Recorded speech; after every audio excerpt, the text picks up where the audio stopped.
Part 2।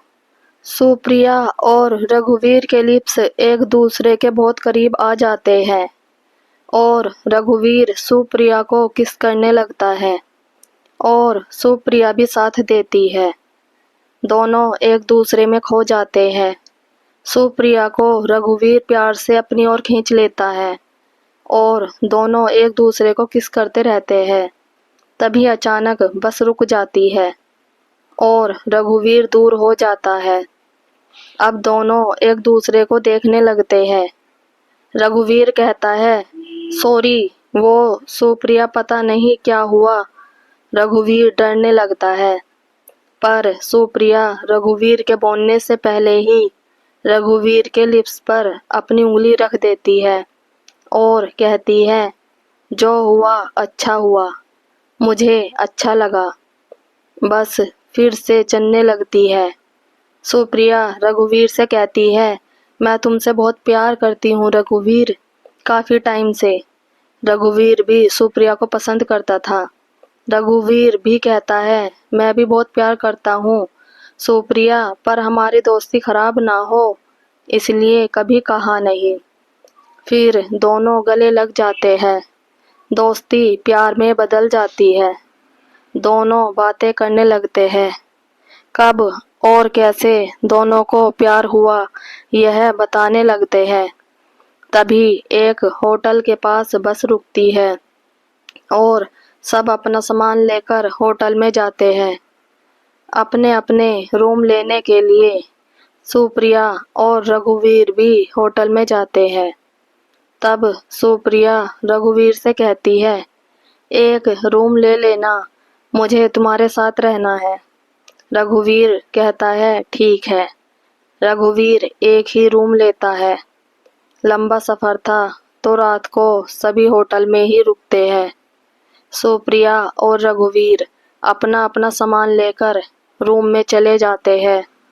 Room बहुत शानदार होता है। सुप्रिया जाते ही नहाने चली जाती है और रघुवीर बैठा रहता है और अपने मोबाइल में गेम खेलने लगता है। तभी सुप्रिया आ जाती है।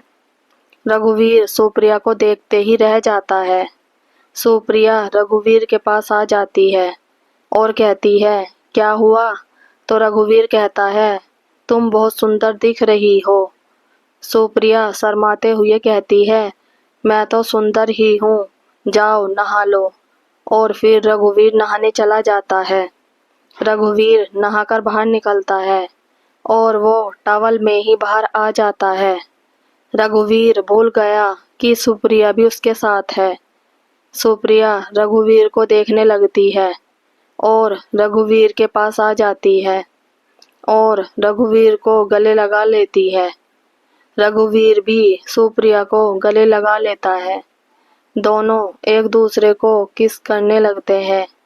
रघुवीर कहता है, सुप्रिया, क्या यह सही है?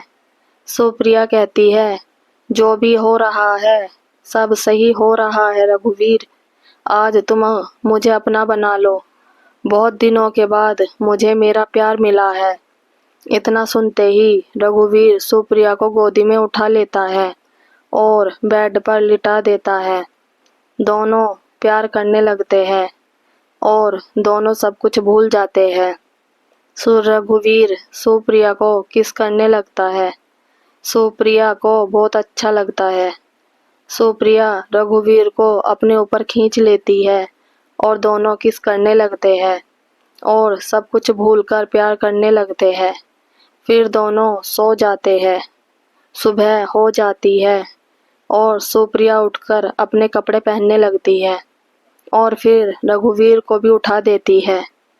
प्यार की आग दोनों तरफ बराबर लग चुकी थी, पर एक रात साथ बिताने के बाद भी सुबह दोनों काफ़ी समय तक शांत बैठे रहते हैं। तभी सुप्रिया की आवाज़ रघुवीर के कानों में गूंजती है और वो कहती है, मैं अब तुम्हारे बिना नहीं रह सकती। रघुवीर को लगा जैसे कि वो अभी तक सपना देख रहा था और अचानक उसका सपना सच हो गया। रघुवीर भी कहता है, मैं भी नहीं रह सकता तुम्हारे बिना।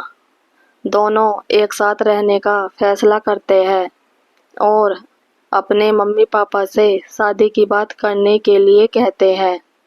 सुप्रिया कहती है, हम अब आगे नहीं जाएंगे, हम यहीं से ही घर चलते हैं।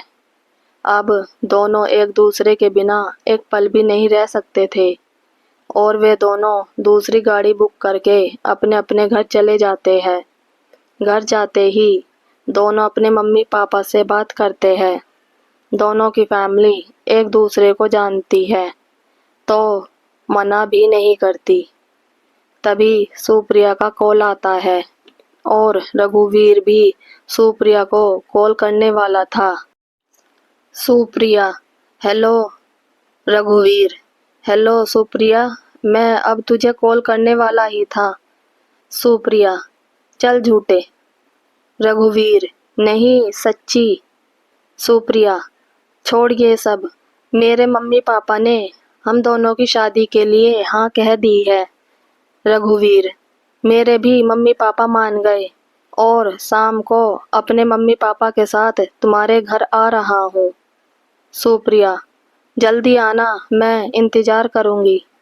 फिर दोनों फ़ोन रख देते हैं और दोनों बहुत खुश होते हैं। सुप्रिया अपने मम्मी पापा को बताती है कि रघुवीर के मम्मी पापा शाम को आने वाले हैं और फिर तैयारी करने लगती है। टाइम कब बीत जाता है पता ही नहीं चलता। फिर सुप्रिया तैयार होने लगती है। शाम होते ही रघुवीर अपने मम्मी पापा के साथ सुप्रिया के घर पहुंच जाता है। सुप्रिया के घर जाते ही रघुवीर सबको नमस्ते करता है। दोनों परिवार बातें करते हैं और खुश होते हैं और एक दूसरे का मुंह मीठा कराते हैं और जल्दी ही दोनों को एक करने की सोचते हैं और पंडित को बुलाकर शादी की तारीख फिक्स करने लगते हैं। सुप्रिया और रघुवीर दोनों बहुत खुश होते हैं। बहुत जल्दी दोनों की शादी हो जाती है और दोनों परिवार बहुत खुश होते हैं। रघुवीर और सुप्रिया दोनों हनीमून चले जाते हैं और कुछ ही महीनों में रघुवीर और सुप्रिया की एक प्यारी सी बेबी होती है, जिसे पाकर दोनों बहुत खुश होते हैं। दोस्तों, सुप्रिया और रघुवीर का प्यार किस्मत में था और इन दोनों का प्यार आज भी उतना ही है। अगर आपको हमारी ये स्टोरी अच्छी लगी हो तो प्लीज़ लाइक, कमेंट और सब्सक्राइब ज़रूर कीजिएगा। Thank you.